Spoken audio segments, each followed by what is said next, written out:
Saya memperkenalkan diri dulu karena saya belum pernah ke sini ya. Nama saya Irin Aprilia. Saya gembala sidang dari Gereja Sama Satu Sinode JKI Bless Ministry dari Kota Blitar. Jauh loh Bapak Ibu. Saya tadi 5:30 sudah berangkat ya. Saya tidak berbicara atas nama saya sendiri, tapi saya berbicara atas nama Tuhan. Karena Bapak Ibu di tempat ini tidak membutuhkan perkataan saya. Tapi Bapak Ibu membutuhkan perkataan Tuhan. Sebab firman Tuhan itu mengubah hidup. Dari yang tidak baik menjadi baik, yang sudah baik bertambah baik. Itu kekuatan firman Tuhan. Apa yang Tuhan taruh di hati saya seperti ini ya. Kalau keluarga Batera, saya rasa sudah mengerti resep bagaimana hidup menuju kepada surga. Tidak ada yang tidak mengerti kalau keluarga Batera. Semua mengerti. Ya, tapi pertanyaannya begini.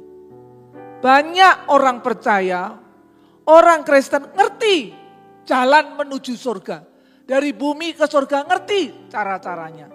Pertanyaannya, kalau kita mau jujur, seringkali anak-anak Tuhan tidak mengerti bagaimana hidup di muka bumi ini yang sesungguhnya yang dirancang Tuhan buat anak-anaknya. Betul?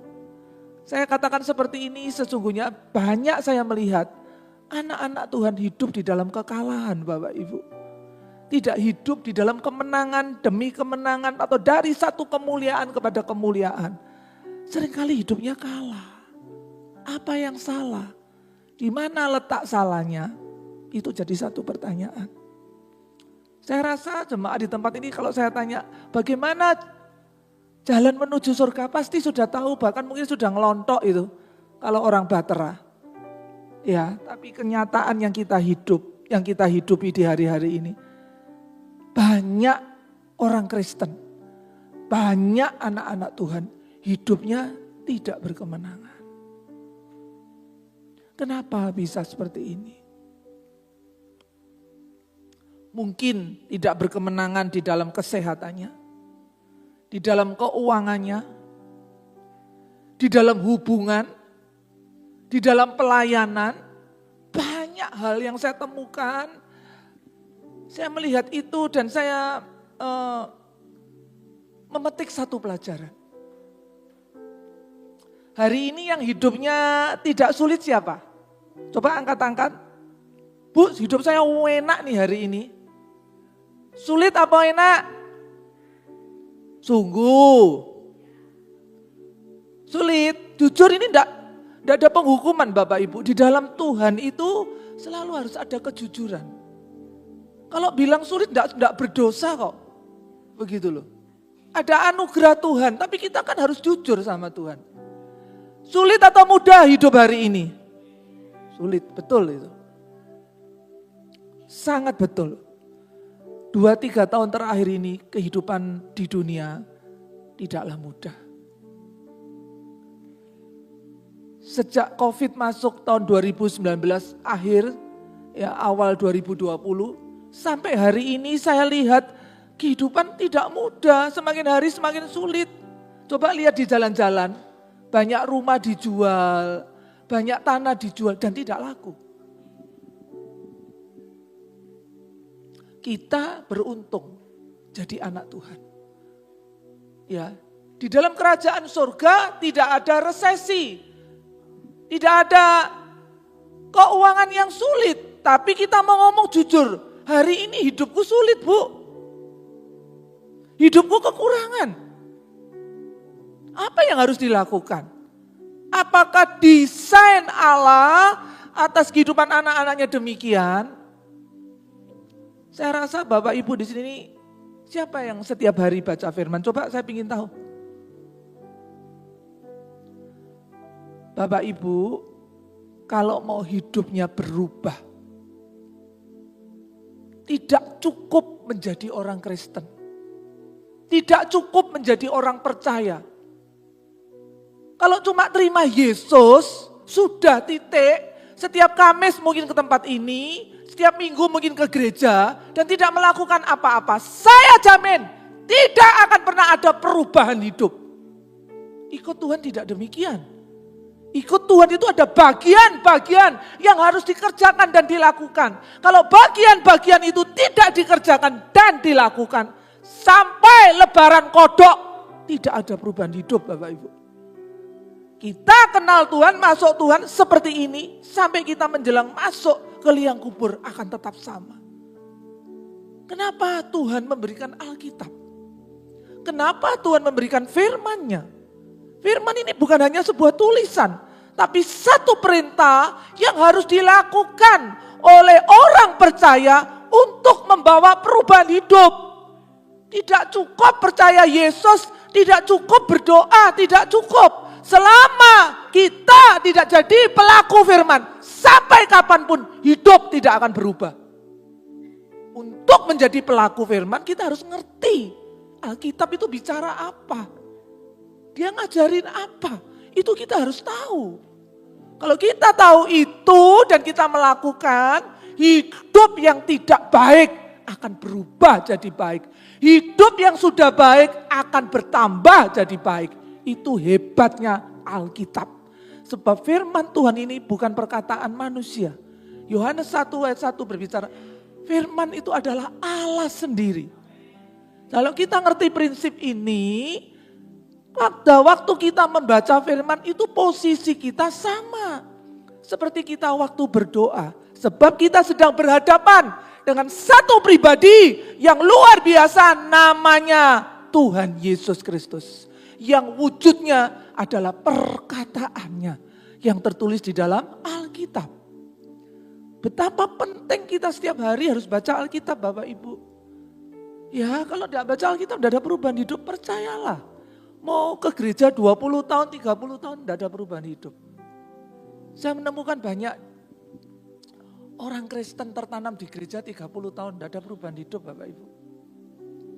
Yang sakit tetap sakit, yang bermasalah tetap bermasalah, yang kekurangan tetap kekurangan. Tuhan mati di kayu salib untuk membebaskan kita semua dari itu semua. Dan salah satu desain Allah adalah kita menjadi orang kaya Bapak Ibu. Mau jadi kaya? Mau jadi kaya? Ada resepnya Bapak Ibu. Mau buka dulu ya. 2 Korintus 8. 2 Korintus 8. Sebetulnya saya tidak bawa ini. Makanya saya waktu saya berdoa kok tidak ada satu ayat yang kuat bicara begitu ya. Saya tidak tahu di sini lebih banyak orang-orang tua. Ya, tidak apa-apa, saya juga sudah tua Bapak Ibu. Di sini yang paling tua umur berapa? Coba saya ingin tahu. Berapa usia berapa Oma? Berapa? Oh hebat luar biasa. Yang kepala 7 mana kepala 7? Oh haleluya. Yang kepala 6? Oh banyak kepala 6. Ibu 6 berapa? Hah? 65. Ibu yang situ? Oh 62. Hah? 64. Sama dengan saya Bu. Saya juga 64. Kita sama-sama sudah menjelang angka sempurna. Di dalam Tuhan ada angka yang namanya 7 kesempurnaan ya. Saya sedang menuju ke sana Bapak Ibu. Di dalam Tuhan itu luar biasa. Kalau kita sungguh-sungguh di dalam Tuhan, hidup kita itu sehat Bapak Ibu. Prosper. Prosper itu berbicara keadaan keseluruhan kehidupan kita itu baik dan sehat-sehat saja. Keuangan kita sehat, tubuh kita sehat, jiwa kita sehat. Dan itu yang diingini manusia. Gitu. Ya. Gereja saya Tuhan berbicara tahun ini adalah the year of prosperity. Tahun kemakmuran. Makmur itu bukan hanya berbicara uang. Banyak orang kaya, tapi jiwanya tidak sehat. Banyak orang kaya, tubuhnya tidak sehat. Kalau berbicara prosper, itu whole, semuanya sehat. roh, jiwa, tubuh, keuangan semuanya baik. Bukankah itu yang diingini manusia? Dan itu rencana Tuhan atas hidup setiap kita. Dia tidak memberikan kita hanya kekayaan secara materi.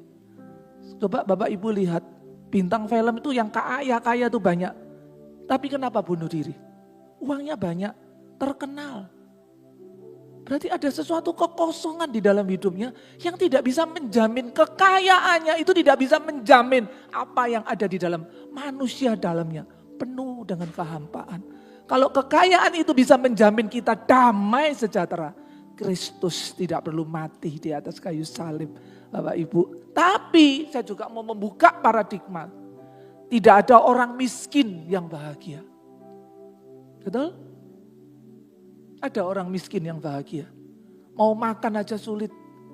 Mau beli susu sulit. Mau bayar sekolah anaknya sulit. Mana mungkin bahagia? Tidak ada. Tuhan tidak mengajarkan demikian. Oh tidak apa-apa melarat di bumi. Mati masuk surga. Tidak. Sejak di dunia ini dia mau kita kaya. Masa Bu? Masa Tuhan mau kita kaya? Mana ayatnya? Dibuktikan dong. 2 Korintus 8 ayat 9.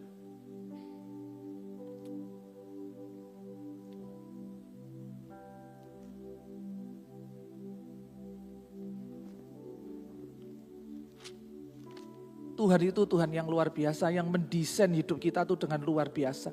Saya bacakan ya, 2 Korintus 8 ayat 9. Karena kamu telah mengenal kasih karunia Tuhan kita Yesus Kristus, bahwa ia yang karena kamu menjadi miskin, sekalipun ia kaya, supaya kamu menjadi kaya oleh karena kemiskinannya. Kehendak Tuhan, hidup kita itu kaya Bapak itu. Ini waktu saya bedah, di dalam bahasa aslinya tidak berbicara tentang kekayaan spiritual. Tapi jelas firman berkata kekayaan materi. Jadi Tuhan mendesain kita sejak awal adalah kita itu hidupnya kaya. Berkelimpahan. Tetapi kalau kita mau jujur kita lihat fakta kehidupan hari ini. Saya tidak bicara orang dunia, saya bicara anak-anak Tuhan. Hamba-hamba Tuhan. Orang percaya kepada Yesus Kristus Tuhan. Banyak yang hidupnya kekurangan, betul Bapak Ibu? Dan itu yang akan kita pelajari pagi hari ini. Bagaimana menjadi kaya? Desain Allah kaya. Tapi Tuhan tidak memberikan kekayaan. Dia berkata di kitab Ulangan, aku memberikan kepadamu kekuatan untuk memperoleh kekayaan. Dia tidak memberikan kita kekayaan, tapi dia mendesain kita kaya. Untuk mencapai kekayaan, Tuhan ngomong, aku memberikan kepadamu kekuatan untuk memperoleh kekayaan. Kekuatan itu apa? Pertanyaannya di situ. Kekuatan itu apa Ibu? Bapak, talenta, bakat yang Tuhan taruh di dalam hidup kita. Dimana kalau itu benih itu kita asah dan kita keluarkan dan kita kerjakan dengan maksimal. Itu yang membuat kita memperoleh kekayaan. Banyak orang Kristen saya lihat hidupnya kalah dengan orang dunia.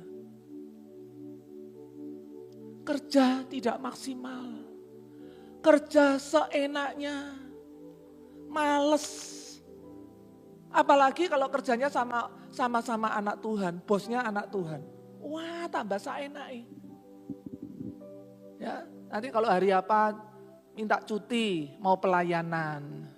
Nanti apa tidak masuk, ada pelayanan. Loh kalau kayak gitu ya jangan kerja jadi hamba Tuhan aja atau jadi pekerja. Saya ini dulu backgroundnya adalah seorang pengusaha Bapak Ibu. Saya adalah orang yang memiliki apotek dan butik. Ya, sejak tahun 2020 saya tutup, sejak COVID itu saya tutup sampai sekarang saya masuk sepenuh waktu di dalam pelayanan. Ya, kekayaan tadi di 2 Korintus 8 ayat 9 itu sama. Sebetulnya itu sama dengan keselamatan yang Tuhan beri atas hidup kita. Di Yohanes 3:16. Karena begitu besar kasih Allah akan dunia ini, maka diberikan kepada kita anaknya yang tunggal, barang siapa percaya kepadanya akan diselamatkan. Persis itu dengan 2 Korintus 8 ayat 9. Betul? Tuhan ngomong tak berikan anakku. Kalau kau percaya kepadanya kau akan selamat. Apakah seluruh dunia menerima Yesus sebagai Tuhan dalam? Tidak kan? Pilihan kan? Tuhan sudah mati di atas kayu salib itu diberikan ke seluruh dunia. Tapi kita memiliki kehendak bebas. Mau enggak terima dia menjadi juru selamat dalam hidupmu? Kalau enggak Tuhan enggak bisa maksa. Sama dengan kekayaan. Dia ngomong, bayangkan dia yang kaya. Surga itu tidak ada kemiskinan, Bu. Betul?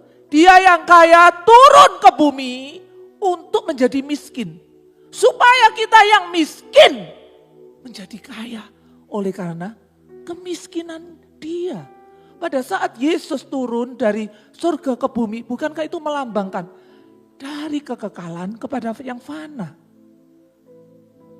Kehidupan yang tidak ada air mata, kehidupan yang penuh dengan semua yang terbaik, dia tinggalkan turun ke dunia.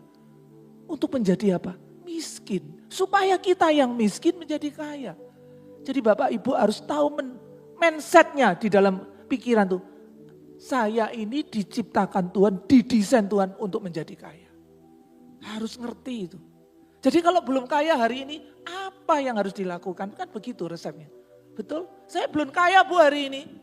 Sudah ikut Tuhan Yesus 10 tahun. Belum kaya saya. Nah itu pertanyaannya di situ.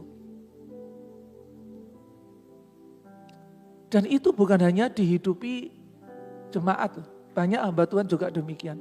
Saya ini suka pelayan ke desa-desa Bapak Ibu. Di Blitar itu sekitarnya banyak desa-desa. Kalau kita ngerti prinsip ini, dan Tuhan itu adalah Tuhan yang setia.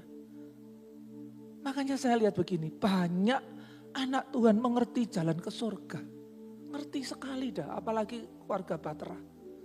Tapi sangat sedikit orang yang mengerti bagaimana hidup berkemenangan di atas muka bumi. Seperti yang Tuhan mau.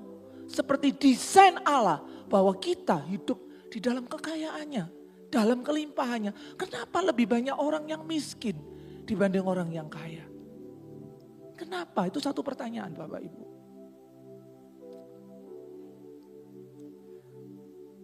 Kalau kita tidak sungguh-sungguh di dalam pengiringan kita akan Tuhan.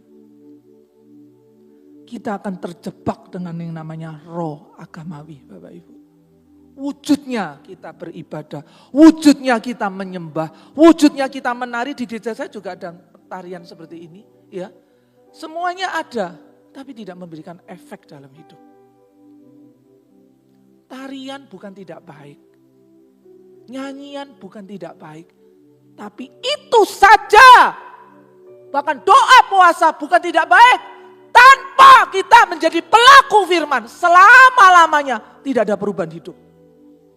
Yang membuat kita bisa berubah adalah pada saat kita jadi pelaku firman. Itu penting, itu perlu digaris. Firman itu isinya apa toh Bapak Ibu? Janji Tuhan, perintah Tuhan, ketetapan Tuhan. Banyak orang tuh ingat janjinya.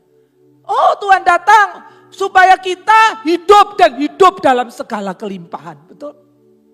Kenyataannya hidupnya tidak limpah loh.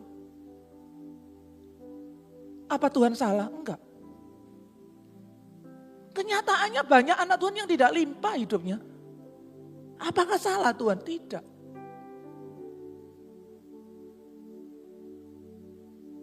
Seringkali anak Tuhan ngerti tentang janjinya, tapi lupa akan perintahnya. Yang perlu digarisi itu di dalam Alkitab itu perintahnya, bukan janjinya. Perintahnya kalau dihidupi, janjinya so pasti terjadi. Tapi kita lebih senang pegang janjinya, perintahnya lupa. Makanya sampai lebaran kodok gak ada perubahan hidup. Contoh tentang keuangan. Saya pakai contoh keuangan saja ya, karena keuangan itu mudah diingat. Karena semua orang butuh uang. Betul Bapak Ibu? Ada sini yang gak butuh uang? Coba saya ingin tahu. Bu saya tidak butuh uang, saya butuhnya ke sorga. Itu nanti kalau kita sudah berangkat. Selama kita di muka bumi kita butuh uang. Kalau kita mengalami masalah dalam keuangan, coba diselidiki. Alkitab berbicara tentang keuangan itu gimana? Perintahnya apa tentang keuangan? Nah kalau itu tidak dihidupi hanya gini, oh aku Tuhan ngomong dia datang supaya aku hidup dan hidup dalam salah kelimpahan. Tapi perintahnya tidak dilakukan, ya tidak akan kemana-mana. Yang miskin akan tetap miskin. Kalau saya selidiki firman Tuhan tidak banyak kok bicara tentang keuangan itu. Hanya 3 saya menemukan. 1 hukum persepuluhan. 2 hukum tabur dan tuai. Ketiga persembahan hanya itu. Apakah itu kita sudah hidupi? Kalau itu belum maka yang miskin akan tetap miskin. Meskipun kita nyembah Tuhan, meskipun kita sudah nari untuk Tuhan. Saya juga tiup shofar di gereja saya. Semua ada ini di gereja saya. Tapi saya ajarkan tidak bisa kamu begini tok. Kalau tidak hati-hati akan terjerat dengan namanya roh agamawi. Tanpa kita menghidupi firman-Nya. Penting itu menghidupi firman. Penting sekali itu. Gitu. Bagaimana kita bisa tahu perintahnya Tuhan dan janjinya kalau kita tidak pernah membaca? Bapak Ibu, makanya di sini setiap hari harus baca firman. Setiap hari. Begitu. Nanti Ibu akan mengerti Bapak Ibu. Apa perintah Tuhan, apa janjinya. Semua akan di situ akan keluar dan kita akan dibuat ngerti. Bu, saya sudah baca, enggak ngerti. Enggak apa-apa, saya juga enggak ngerti kok. Kalau Roh Kudus tidak singkapkan, enggak mengerti. Tapi karena kita punya ketekunan, setiap hari kita datang dengan hati yang haus dan lapar akan Tuhan. Maka firman-Nya itu akan dibukakan satu hari, membuat kita mengerti. Di sini diajarkan persepuluhan, Bu Esther. Diajarkan. Sudah memberi belum? Sudah semuanya. Itu hukum Bapak Ibu. Tuhan tidak pernah memaksa kita untuk memberi. Tuhan itu hebatnya di situ. Hukum perpuluhan itu apa tuh? Pilihan itu. Manusia itu diberi pilihan. Contoh peristiwa di Taman Firdaus. Semua pohon Adam, seluruh pohon yang ada di Taman Firdaus boleh kamu makan. Cuma satu ini tok loh yang tidak boleh. Kalau ini bok makan, kamu pasti mati. Tuhan melarang atau tidak? Coba jawab, tidak apa-apa Bu, kita interaksi. Waktu Tuhan ngomong kepada Adam, semua pohon di dalam Taman Firdaus ini boleh dimakan. Hanya satu yang tidak boleh ini. Yang ini jangan bawa makan. Ini lek bawa makan, kamu pasti mati. Itu di pikiran Bapak Ibu apa? Larangan? Hah? Bukan larangan Bapak itu pilihan yang betul. Betul? Kalau dilarang kan harusnya Tuhan tidak perlu menciptakan pohon pengetahuan yang baik dan benar. Betul? Tidak perlu. Itu pilihan. Tuhan ngomong kamu kalau makan ini kamu pasti mati loh. Adam, kamu kalau makan pohon ini kamu pasti mati. Loh kalau sudah tahu pasti mati lah kenapa kok ditaruh situ sama Tuhan? Betul? Pertanyaannya kan di situ. Bapak Ibu punya anak ini, nak ini jangan bawa makan loh nak. Ini bawa makan pasti mati ini. Papa mama ngomong seperti itu. Tapi tidak ditutupi. Hanya diomongi. Berarti kan pilihan. Kamu boleh makan, boleh tidak. Kalau kamu memilihnya untuk memakannya, Tuhan tidak ngomong, loh kamu kalau makan tak bunuh. Enggak, dia sudah memperingati sejak awal. Kalau kamu makan pohon ini, kamu pasti mati. Tapi Tuhan tidak memberikan, oh satu apalah, lingkaran apa yang membuat ini tertutup, atau bagaimana supaya orang tidak lewat. Tidak. Berarti dalam hidup ini Tuhan memberikan pilihan. Kamu ngerti ini salah, ini benar. Kamu kalau makan ini kamu pasti mati. Sudah diomongi, lah kenapa tetap makan? Lah ini kebebalan manusia. Sudah dibilangi. Lain kalau Tuhan tidak ngomong. Oh, semua pohon boleh kamu makan. Dia tidak kasih pengecualian. Hanya satu loh pengecualian. Ini kalau makan kamu pasti mati. Tapi manusia memilih untuk memakan. Sama. Persepuluhan itu tidak ada paksaan Bapak Ibu. Dan tidak boleh dipaksa. Gereja itu hanya mengajarkan kebenaran. Untuk umatnya melakukan atau tidak itu pilihan. Betul? Tidak ada gembala yang maksa, gila kalau ada sampai gembala memaksa. Itu diajarkan, kebenaran itu diajarkan, kebenaran itu disampaikan. Jemaat mau melakukan atau tidak, itu urusan pribadi. Kalau Tuhan sudah memberikan hukum keuangan seperti ini, dan kita tidak melakukan, bagaimana hidupmu tidak akan sulit keuangannya? Pasti sulit. Oh enggak tuh Bu, saya enggak memberi perpuluhan tetap kaya itu. Nah itu tadi tak tanya isi, umurnya berapa sekarang? Kan belum dead toh. Tuhan ngomong batas usia kita 70 sampai 80. Loh ada loh orang, tiba-tiba usia 70 hartanya hilang semua. Atau dicuri orang, atau kalau bahasa Mandarin diciak orang, atau kebakaran atau apa tidak tahu. Oh, aku sejak umur kenal Yesus, sejak lahir aku sudah agama Kristen. Sampai saya umur 70 saya tidak pernah tuh memberi perpuluhan, saya tetap kaya Bu, tidak pernah kekurangan. Nanti dulu, hidup kita belum selesai sebelum kita masuk ke liang kubur. Nanti umur 75 terus diambil orang, mau apa? Tidak bisa apa-apa loh Bapak Ibu. Kalau kita percaya Yesus Kristus adalah Tuhan, firman-Nya adalah ya dan amin. Seharusnya kita anak-anak Tuhan mengaminkan semua yang ada di dalam Alkitab ini. Kalau kita tidak mengaminkan ya kita meragukan keselamatan kita. Gitu loh. Dia mati dan dia bangkit untuk kita. Apa Bapak Ibu percaya? Kita sama-sama tidak melihat loh. Kematiannya dan kebangkitannya di ruangan ini tidak ada seorang pun yang melihat. Pertanyaannya Ibu percaya enggak? Bahwa Yesus sudah mati dan bangkit untuk kita, menyelamatkan kita. Kalau Ibu meragukan ya saya enggak bisa ngomong. Oh saya masih ragu-ragu Bu. Wah enggak bisa ngomong kayak gitu. Kalau saya percaya. Karena saya percaya. Seperti 2 Korintus 8 ayat 9 saya juga percaya. Bahwa Allah mendesain saya untuk jadi orang kaya. Jalannya itu Bapak Ibu. Sekali lagi Tuhan tidak pernah menjatuhkan kekayaan. Oh tiba-tiba nih langit terbuka, uang turun semuanya. Tidak ada. Tuhan selalu pakai manusia untuk memberkati kita. Makanya kenapa dia tuh bilang, kita tuh harus hubungan dengan Tuhan baik, sesama baik.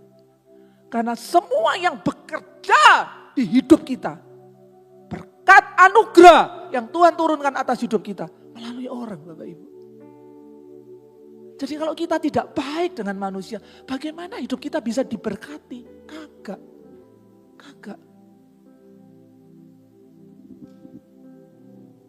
Satu hukum perpuluhan, dia ngomong seperti ini. Kalau engkau memberi perpuluhan di kitab Maleakhi, aku akan menghalau semua belalang pelahap. Sakit penyakit. Uang yang tidak harusnya, tidak perlu keluar.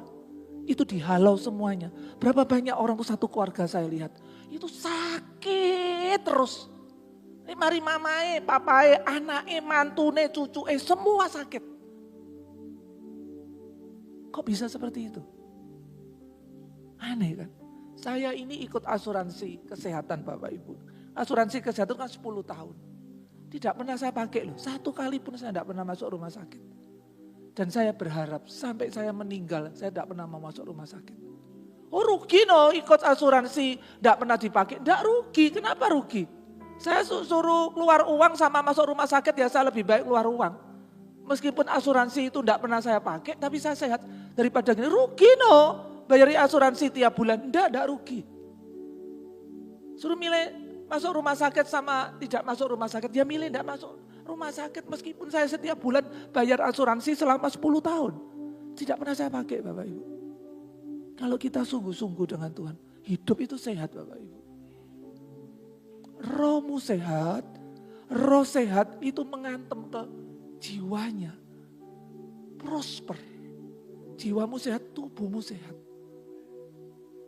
Jadi kalau manusia dalamnya itu enggak sehat, itu akan ngantem ke semuanya. Nanti akhirnya kemana?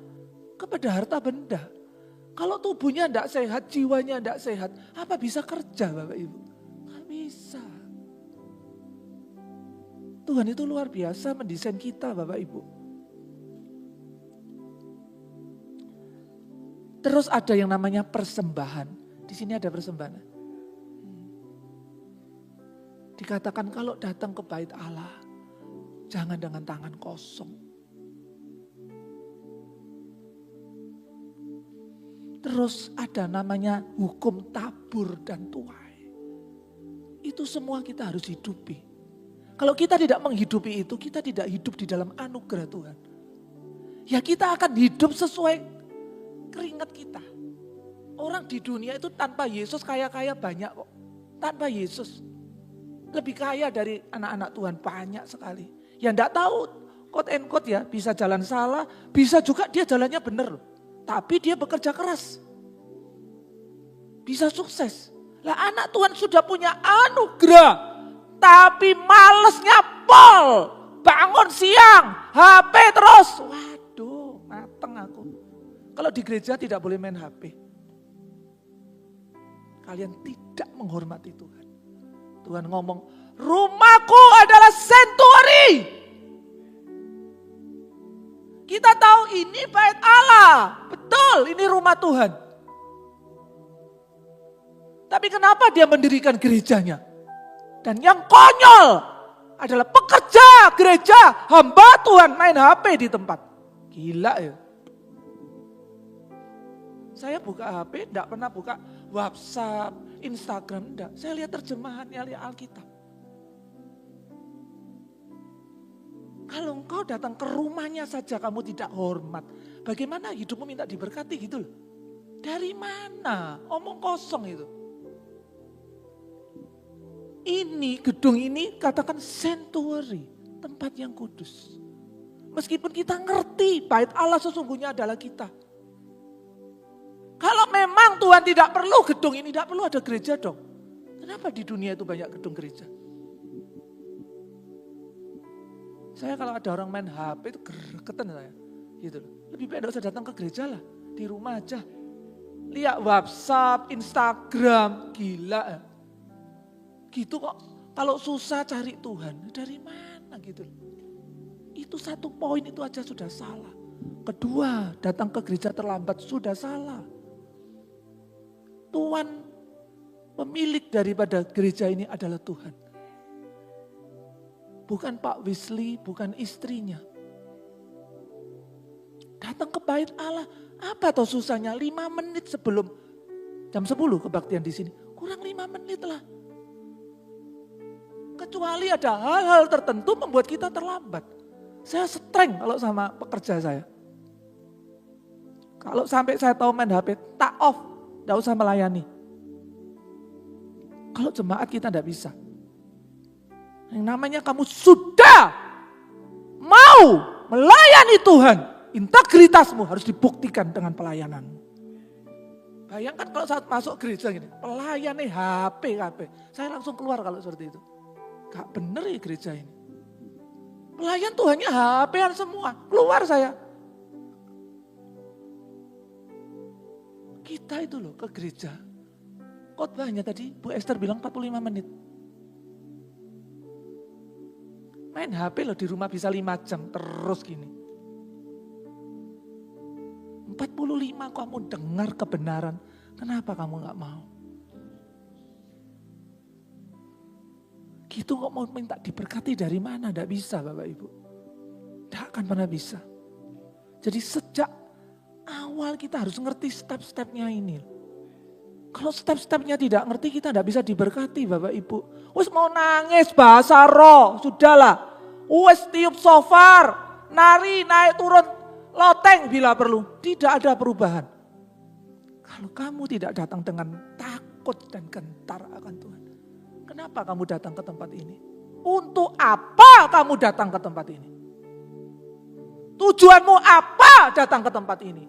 Untuk apa kamu menari di tempat ini? Itu harus tahu. Makanya kita tidak sembarangan melayani Tuhan. Kalau namanya sudah dipanggil untuk menjadi pelayan Tuhan. Harus ngerti itu. Integritasmu. Sikapmu dilihat banyak orang. Kalau jemaat oke. Ada jemaat yang baru datang, yang baru terima Yesus, dia belum mengerti. Yang namanya pelayan Tuhan tidak bisa. Kamu harus lebih, grade-nya harus lebih tinggi dari jemaat. Kalau kamu di bawah jemaat lah, ngapain kamu jadi pelayan Tuhan? Hah? Buat apa kamu jadi pelayan Tuhan? Maka menangislah Yesus. Sungguhan itu. Akhir zaman ini dibutuhkan orang yang militan. Bukan hanya nari, sorry. Bukan. Sikap hati ini. Kekristenan yang paling mahal adalah hatinya. Bukan tarianmu, bukan sofarmu, bukan suaramu. Hati kita ini harus benar Bapak Ibu. Tuhan tidak melihat yang lain. Dia menemukan Daud, orang yang berkenan di hatiku. Apakah Daud itu benar semua? Enggak kan? Kita semua tahu ceritanya. Dia berzina, dia membunuh. Yang menjadi koreksi saya seperti ini. Kok bisa ya Tuhan ngomong Daud itu orang yang berkenan di hatiku. Apa yang menjadi kelebihan dari hamba daripada Daud ini? Kok sampai itu perkataan keluar dari mulutnya Raja Tuhan Yesus. Kenapa kok bisa begitu? Bapak Ibu ingat waktu dia kedapatan berzina. Nabi Nathan itu datang dan ngomong. Kamu orangnya. Dia tidak memungkiri. Dia tidak membuat alasan. Berapa banyak orang Kristen kok ditegur, alasannya yang keluar. Alasan terus, saya terlambat karena itu. Saya begini karena ini, karena itu, karena ini, karena itu. Raja Daud tidak, padahal dia raja. Bukan hanya raja, raja seluruh bangsa Israel, raja besar. Dan dia berkuasa, dia bisa lebih bikin alasan. Lah salah itu, Betsyeba, mandi kok pintunya tidak ditutup? Bisa enggak? Bisa. Manusia itu terlalu pandai untuk buat alasan. Ingat, Tuhan lihat hati. Tuhan itu tolak ukur cuma satu hati.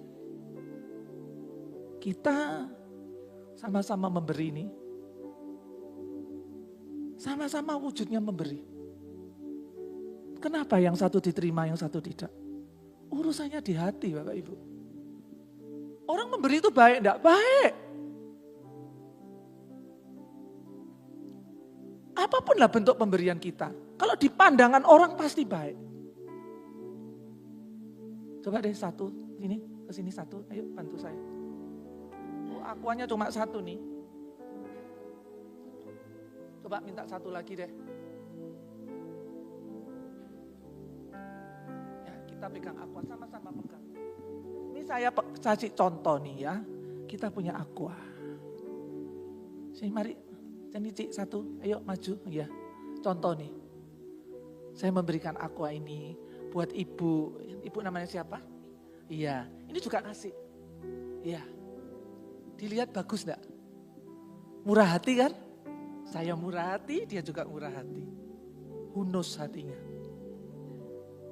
Tidak ada yang tahu. Ada orang mungkin saya, biar dipuji. Aku ini orang yang dermawan. Betul bisa kan? Yang ini memberi karena dia tahu haus, tadi habis nari. Ya belum minum, dia tahu kasihanlah, tak kasih minum biar tidak haus. Wujudnya di hadapan manusia sama-sama baik.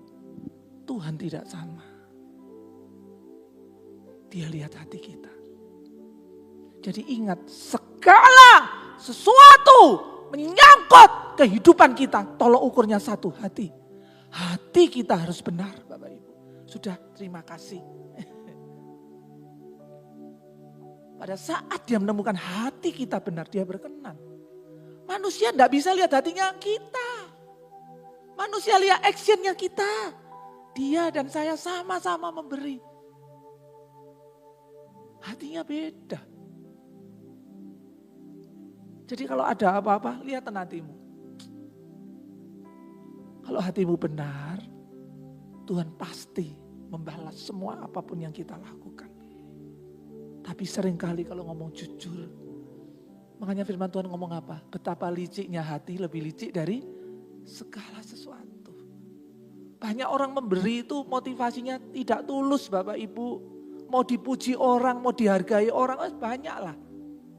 Saya harap di sini tidak ada ya. Semua orang yang tulus dan luar biasa. Ngerti ya? Jadi itu tolak ukurnya. Bu, saya sudah nabur loh Bu. Oh, banyak. Kok saya enggak nuwe-nuwe?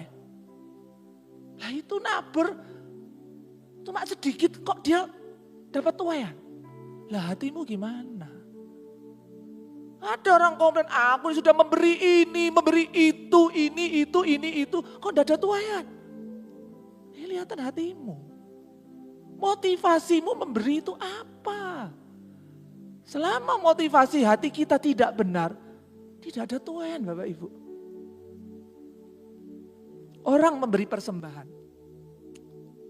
Yang 1 2.000, yang 1 100.000. Banyak mana Bapak Ibu? Iya. Tuhan ngomong, Dia akan membalas semuanya menurut kekayaan dan kemuliaannya di dalam Kristus Yesus Tuhan. Setiap kita memberi persembahan, itu benih Bapak Ibu. Tuhan yang akan melipat gandakan. Dia ngomong memberi banyak, menuai banyak. Memberi sedikit, menuai sedikit. Itu apa maksudnya? Bukan angka Bapak Ibu. Ada orang memberi 2.000. Uangnya dia cuma 5.000. Ada orang memberi 100.000. Uangnya 2 juta. Banyak mana Bapak Ibu? Betul. Tuhan itu seperti itu Tuhan kita. Kalau Tuhan lihat angka, maka menangislah orang miskin. Karena tidak bisa memberi banyak. Jadi jangan kalau ke gereja nih, wah aku isi nih, aku naik 2.000 diuntel-untel doe. Jangan Bapak Ibu. Biarin 2.000 ya lurus. Orang mau menilai kita ABCD, biarin kita yang tahu keuangan kita. Oh kalau 100.000 langsung kewenceng digini no. 100.000 begitu. Begitu 2.000 digini no. Begitu tembelan lagi. Saya ini pernah jadi bendahara di satu gereja selama 6 tahun. Jadi sudah pengalaman menghitung uang. Untel-untel gini loh. Kenapa gitu loh? Tidak usah gengsi. Yang penting kita memberi dengan tulus. Tuhan tahu keuangan kita. Kamu ngasih 2.000 nak, duitmu cuma 4.000. Betul? Nuai banyaknya, banyak. Kamu 100.000, uangmu 2 juta. Menuai banyak, belum tentu. Kalau Tuhan lihat angka, orang miskin akan kalah terus. Dia akan di hadapan Tuhan memberi sedikit. Yang kaya memberi banyak, tidak demikian Bapak Ibu. Kita tuh punya Tuhan tuh hebat luar biasa. Salah satu yang membuat saya jatuh cinta dengan Tuhan adalah cara dia memandang. Itu yang saya suka. Seandainya Tuhan tidak melihat hati, betapa sengsaranya kita. Oh dia cuma lihat action. Oh banyak orang munafik dalam gereja, betul? Banyak sekali munafik. Kalau seperti itu, kita akan menangis Bapak Ibu. Baik, hatinya jahat. Gitu. Saya harap di sini tidak ada. Semuanya tulus-tulus. Gitu. Jadi sekali lagi kalau datang ke gereja, mau 2.000, mau 5.000, tidak perlu diuntel-untel. Berikan lurus supaya bendaharanya, kasihan deh. Bukai satu, takut robek. Dan sudah kumel diuntel-untel sih, cuwilik gini. Buka itu loh, takut robek Bapak Ibu. Begitu. Jangan ada seperti itu. Yang tahu keuangan kita siapa? Tuhan. Betul? Dia tuh kenapa dia ngomong? Dia menebus sampai account bank kita. Jadi yang memberi 200.000 pun 1 juta pun jangan GR kamu. Uangmu ada 10 miliar toh. Uang 1 juta buat apa? Begitu loh. Kadang kan orang begitu. Tuhan tidak demikian. Dia Tuhan yang adil, yang mengerti kita. Seberapapun yang kita bawa, dia tahu, dia menembus seluruh kekayaan kita. Sungguhan, jadi jangan malu. Kalau memang tidak ada uang, saya cuma bisa beri 1.000, tidak apa-apa. Uangnya cuma 3.000, yang 1.000 saya berikan persembahan. Itu besar jumlahnya di mata Tuhan. Ya, tidak usah malu Bapak Ibu. Hidup dengan Tuhan itu jujur. Dia menghargai kejujuran.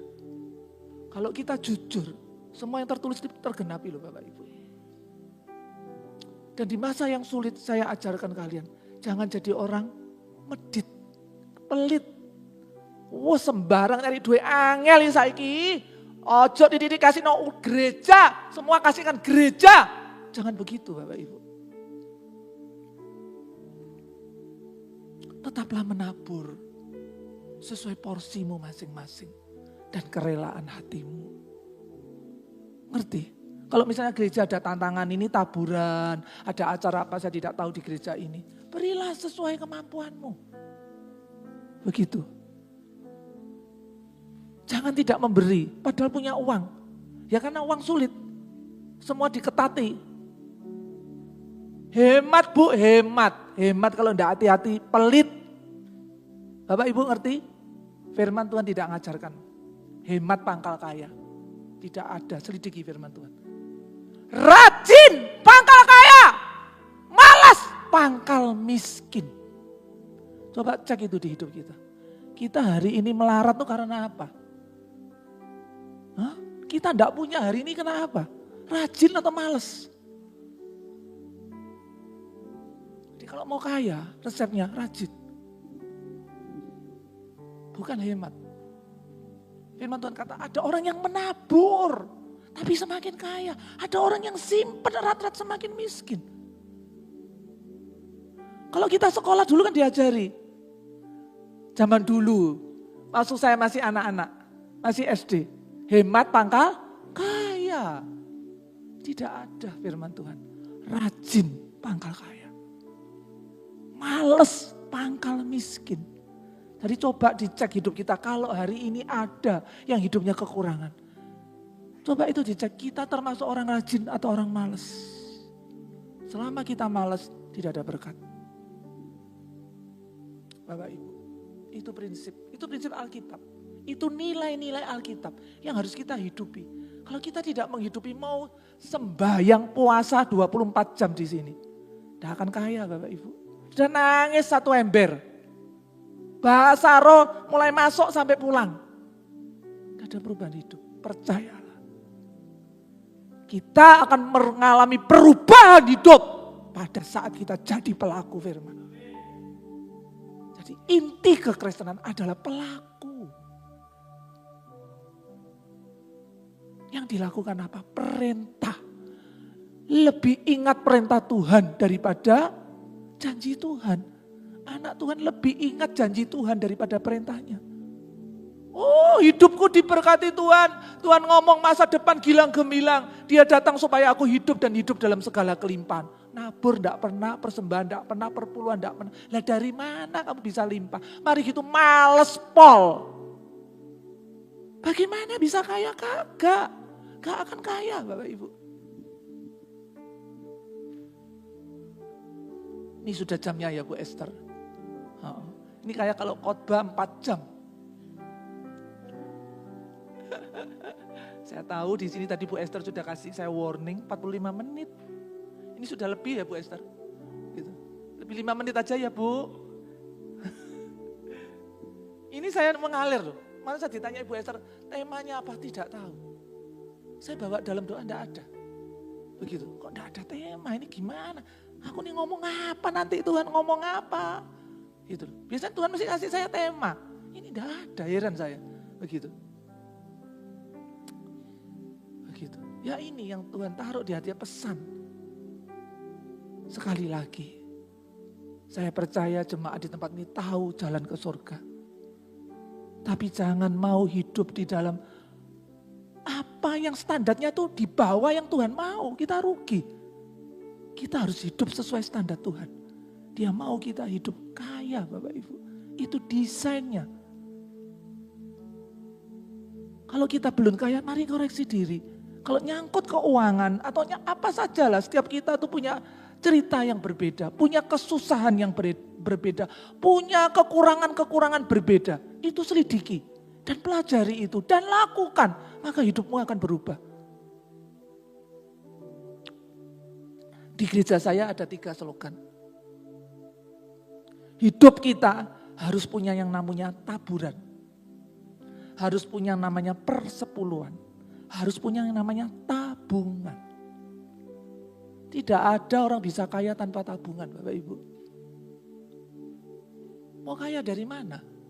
Habis bulan habis gaji kok. Tidak bisa. Orang yang kaya dia punya uang lebih. Lah kalau tidak ditabung lebih dari mana? Tidak bisa Bapak Ibu. Itu diatur. Yusuf aja diajari suruh nabung 20%. Bu saya uangnya kecil kok. Habis bulan habis gaji kok. Gaji saya sedikit kok. Belajarlah nabung sedikit Bapak Ibu. 3%, 2% tidak apa-apa. Anggap aja gini, Bu saya hanya bisa nabung 50.000 sebulan, tidak apa-apa. Saya hanya bisa 100.000 sebulan, tidak apa-apa. Daripada kamu tidak punya tabungan. Tidak minta satu hari anak kita sakit, suami kita sakit, atau kita sendiri yang sakit, orang tua sakit, mau ambil uang dari mana?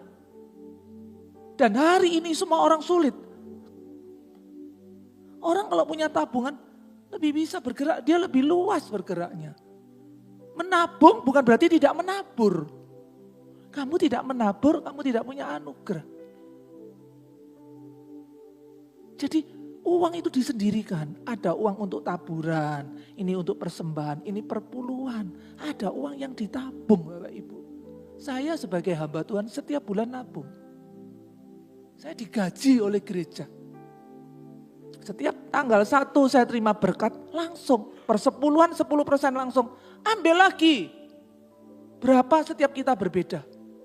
Untuk apa? Ditabung. Menabung itu di awal bukan di akhir. Kalau kamu menabung di akhir tidak akan menabung. Menabung itu di awal. Setiap kita berbeda. Pengeluaran berbeda, pendapatan berbeda. Terserah. Tapi yang pasti kita harus punya tabungan. Tidak punya saving, tidak mungkin kaya. Dari mana? Orang kaya itu kan berarti dia punya keuangan yang lebih. Begitu loh. Lah dari mana bisa lebih? Kalau tidak disisihkan. Tidak bisa. Pengusaha, saya ini kan pengusaha. Pengusaha kan tiap hari dapat uang.